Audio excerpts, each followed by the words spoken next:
2025-yil iyul oyidan boshlab Tokshigino, ya'ni maxsus malaka ishchi vizasida chorvachilik yo'nalishi bo'yicha shu yerda ishimni davom ettiryapman. Texnik stajyor vizasidan bu maxsus malaka o'tish uchun birinchi o'rinda yapon tili bilish darajasi, ya'ni til bilish darajasi kerak bo'ladi. Eng kamida N4. Bizning bo'limda asosan 3 kishi ishlaymiz.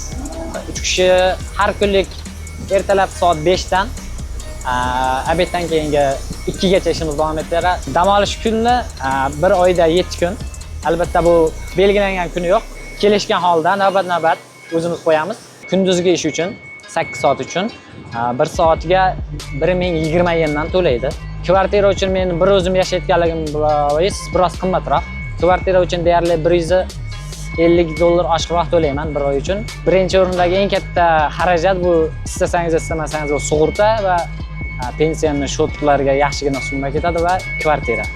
Sovuqlik darajasi 18 darajadan mabodo sovuq bo'lib ketsa, mana bu ventilyatorlar albatta o'chiriladi. Ya'ni sigirga noqulaylik tug'dirmasligi uchun. Agar 18-20 darajadan ko'tarilsa, bu ventilyatorlar yoqiladi. Bu yerda yeyotgan yem-xashak ozuqalari turlari juda ko'p. 1-2 xil emas, 5-10 xil darajalar. Haydovchilik guvohnomasini olib kelishingizni tavsiya qilaman.